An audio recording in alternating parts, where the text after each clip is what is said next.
People are getting to the end of their tether when it comes to lockdowns. There's a huge amount of fatigue out there. And lockdowns, Andrew, can't continue forever, and nor should they. We need to learn to live with COVID-19. We need to be upfront with the public about what that means. There will be illness, there will be cases, there will be deaths, but we do have a pathway out that we did not have last year, namely the vaccination program.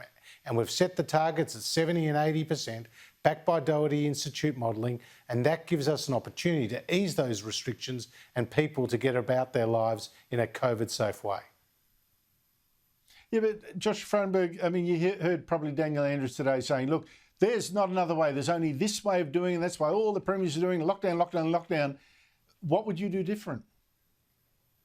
Well, it's clear that we need to get as many people vaccinated as possible, because that program offers a reduction in the transmissibility of the virus. It leads to less people getting seriously sick, and obviously it leads to less deaths. And that's what happens when you get to those numbers of 70 and 80%. The good news, Andrew, is that we're making huge headway in progressing towards those targets. 1.8 million doses being delivered in just the last week. I mean, our last week has been better than the best week in the United Kingdom over the course of their vaccination program.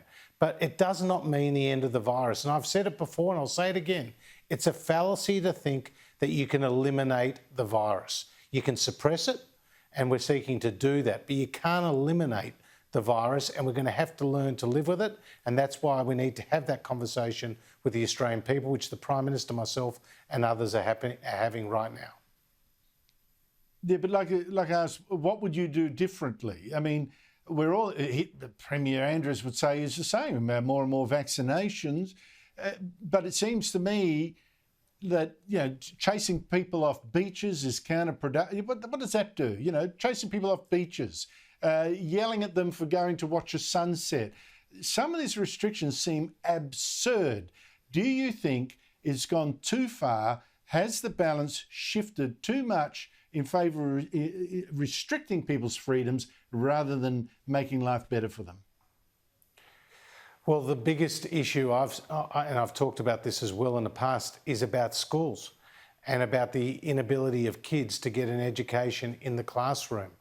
And while we look at the health outcome about preventing COVID, we've also got to think about the other health outcomes, namely the impact on people's mental health and the terrible impact it is having on a lot of young people. So it's about getting the balance right.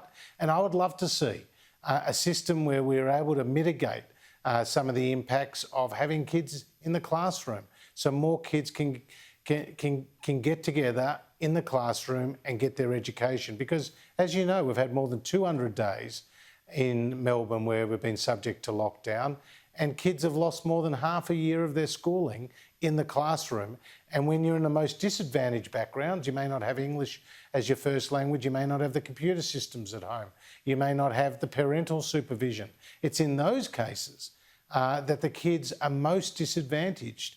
And that is why having a classroom that is functional, where kids can, you know, despite the other broader restrictions are in place, they can get their education from their teachers in the classroom. I think that would have been certainly a much better outcome than what we've seen. Oh, absolutely.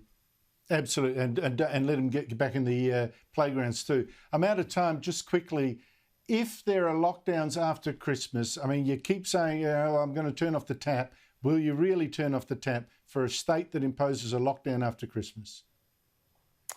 Well, there's going to be no excuse for the premiers and the chief ministers not to adhere to the plan that they agreed to at National Cabinet. And so there should be no expectation of the government's emergency economic support continuing on the scale that it has to date. We're picking up the tab for pretty much all the income support and 50-50 of the business support. Absolutely.